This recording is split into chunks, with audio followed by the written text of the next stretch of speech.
Hello designers, welcome to another tutorial. So in this tutorial we're going to be learning this structured detachable cape. So you're just going to be learning how to make this. So the measurement you're going to need for this is going to be your round shoulder measurement. You know the measurements you take around your shoulder when you want to make off shoulder.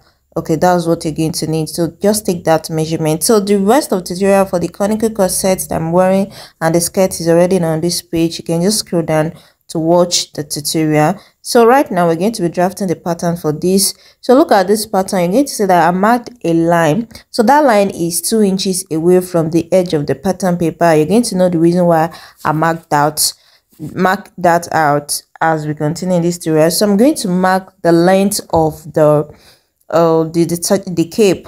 So I make my 8 inches. So you're going to make it between, you can make it between 7, 8 or 9, but don't make it to be too long. Okay, so I'm going to just rule a straight line there. So after that, we're not going to be marking the width of the pattern. So this first line here is the shoulder line, and the next one we mark here is the full length. So now you're going to divide your round shoulder by 4. So the round shoulder I'm working with is 38. So 38 divided by 4, that's 9.5. Then that 9.5, I added ½ inch to it, so I marked 10, but I'll suggest that you add 1 instead of the ½ inch. So the ½ inch, I felt like I couldn't move my hand very well, so I decided to I'm just telling you that you can make it 1. So once you divide your round shoulder by 4, then add 1 inch to it. So at the full length here, you're going to mark exactly what you mark at your shoulder line. You're going to mark it and connect it together this way. So you're just going to come down at the full length by 2 inches, okay, by 2 inches or more, depending on how you want that shape at that side to be, or more. So the full length line from the center front, just go in. You can mark the midpoint or from this 3 inches. I first want to do it from the 3 inches, then I decide against that. Then I decide to just mark it from the center. So I mark the center line. So that's 5 inches. So I mark that. Then I try to do the curve of the shape of that, the style inspiration that I'm using for this tutorial. So I mark it at the center here, then connect it to where I go down by 2 inches. So that way you go down by 2 inches, you can even do more if you want it to be really long.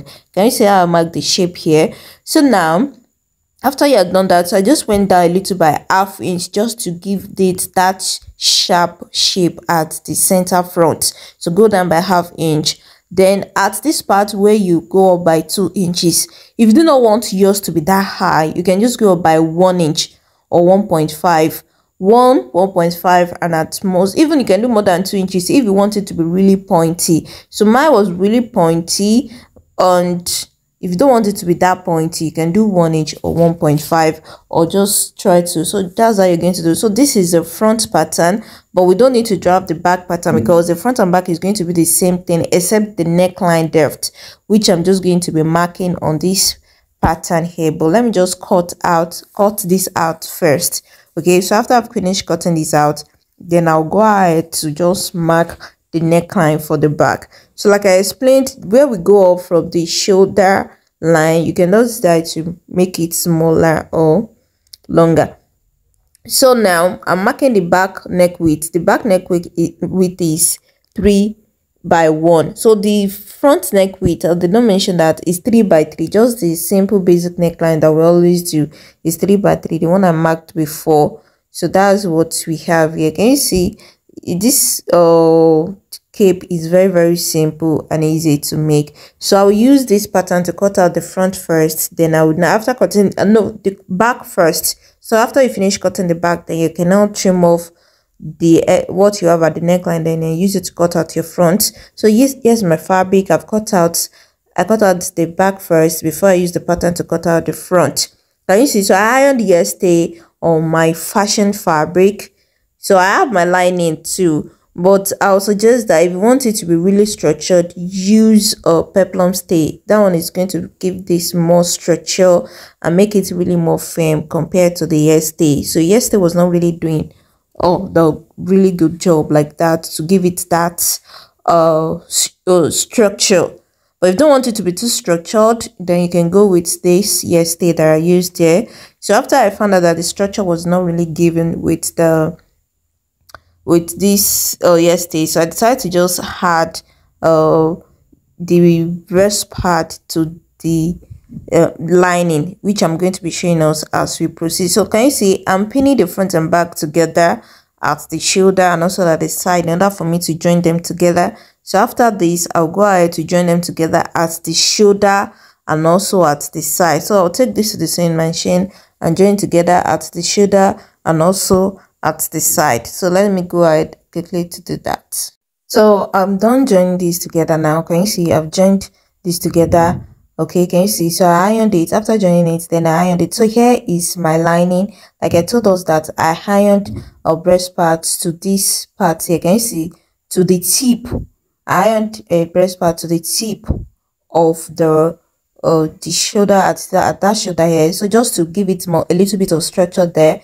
But this really works a bit. But I'll just suggest that you use a peplum stay for the whole lining. So you can iron stay on your fashion fabric and you iron peplum stay on your lining. So it's going to give your cape more structure. So just join this together at the shoulder, then at the center back, at the down part there. Then you just leave a little space to turn it to the right side. Then stop stitch on that part. And here you have your detachable cape. So this is so at the back, I just use hook and eye, this small hook and eye to connect it at the back. There is no zipper at the back. It was hook and eye that are fixed at the back just to hold it together. So this is what I have there. Though with the ½ inch that I added as the ease for this structure cape, it's not like it's really tight like that.